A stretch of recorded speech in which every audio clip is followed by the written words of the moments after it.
Hi everyone, welcome to my channel, Math Made Easy with Terry in 10 minutes. So we're going to talk about the symbol J, okay, the symbol of complex numbers. So usually we represent it with the symbol J, all right? So I'm going to talk about the concept and how we came about this, all right? So quickly, before we start, in the previous video, I solved something. So let me just remind you what we talked about, why the reason why we have to have something like the square root of -1, and we said no solution. All right. So because of that, I'm going to just resolve this a bit. So I told you that if we have x squared plus 1 is equal to 0, all right? Now, what do? You have to take 1 to the other side. So we had x squared will be equal to, taking 1 to the other side is going to give us -1. In order to get rid of the squared, we take the square root of both sides, which is plus or minus. Square root of both sides plus or minus. So this square root is going to cancel the square. So we have x is going to be plus or minus square root of -1. Are you seeing it?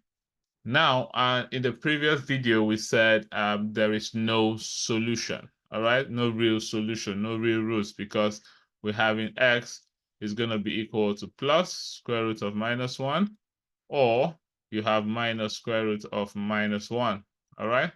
Now, if you press your calculator for this, you're going to get math error. So because mostly the calculators you have, most calculators now try to solve this using real numbers, all right?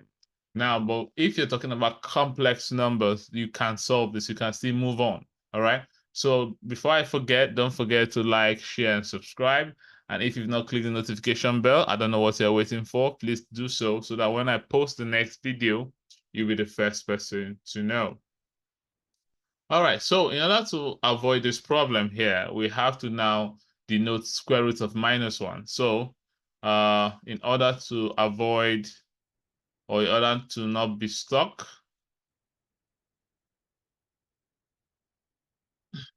okay, in order for us not to be stuck, all right, we're going to denote. So anywhere we see square root of -1 is going to mean what? J, all right? So this is very important. So in order for us not to be stuck, anywhere you see square root of -1, we're going to replace it with what? J. So that means we can now say x, okay, is going to be equal to plus square root of -1, J, are you seeing it? Or minus square root of -1 is going to be J, okay? Now, so therefore now we can now easily say, all right, if we know now that J is equal to square root of -1, if I multiply both sides by minus, so that means I can also say minus J is going to be minus what? Square root of -1. And this is the most important thing to know in this video. So when you say J, it means square root of -1. And when you say minus J, it means it's minus square root of what? -1. Is that making sense? So this is the concept here.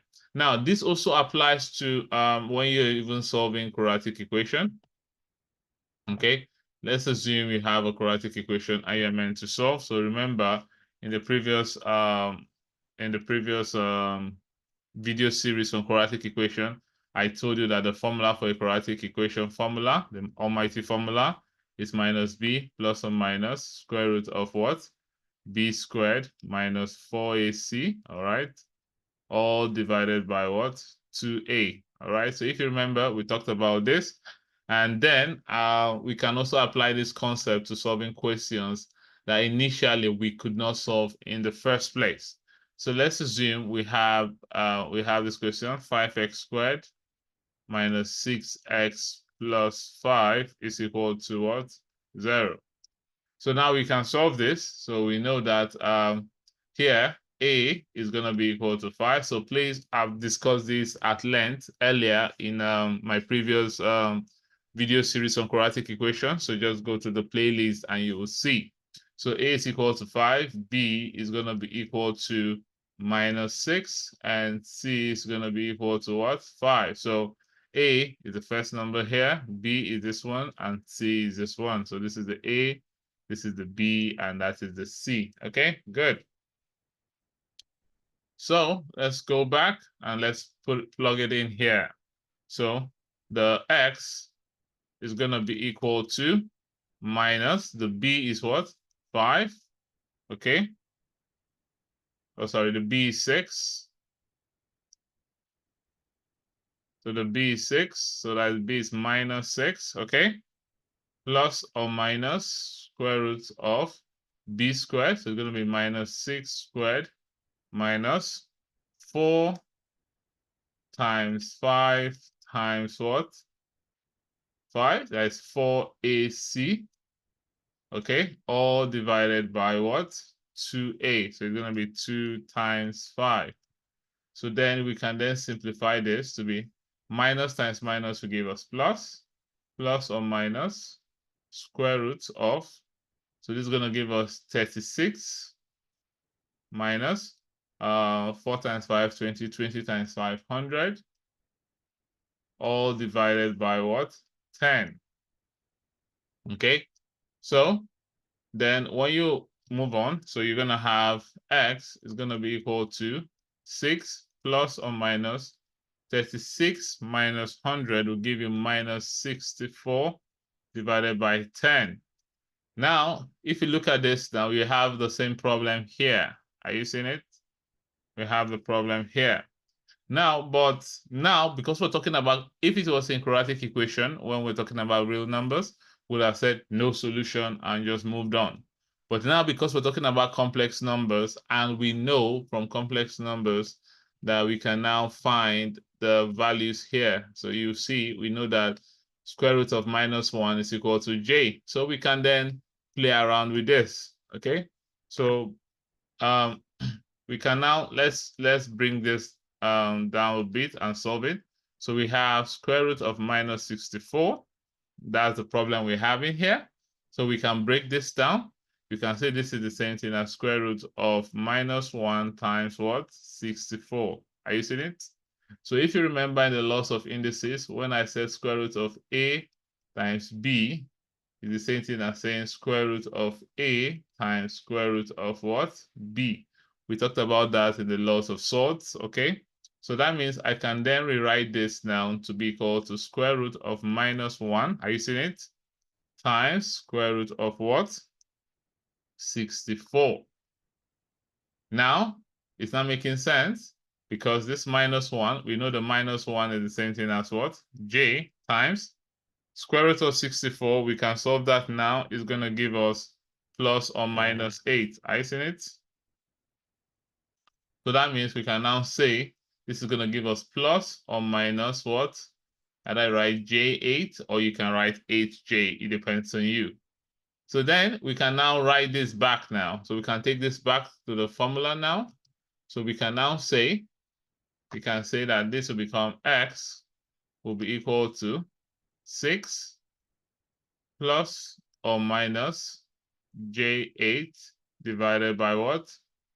10. Okay, so you can now proceed and solve this. So we're now done with the complex part. So this is now become x will be equal to 6 minus J8 over 10, or it's going to be 6 plus J8 over what? 10. All right. So if you want to, you can further simplify this again. So you can either say this is the same thing as saying 6 over 10 minus J8 over 10. All right. Or you can also put it here 6 over 10 plus J8 over 10. Now this is going to give us 0.6 minus J 0.8. All right. Or we can now get 0.6 plus J 0.8. And this is going to be the answer for this question. Are you seeing it? So initially, if you had solved this If you had solved this using the previous method, you would have just said, oh, it's not possible. We can't solve with square root of minus 64. But now you can solve it and you can actually get the solution for this quadratic equation. So the same thing, it does not really matter now. So anytime you have a square root of minus 1, you can play around with it and you can solve that question. Is that okay? All right, so I think I'm going to stop the video here, and in the next video, I'm going to pick maybe one more example on this. So it's very important that you subscribe, you click the notification bell so that when I post the next video, you'll be the first person to know. All right, so I'll see you in the next video where we'll solve one more example on the concept of the symbol of J. See you soon.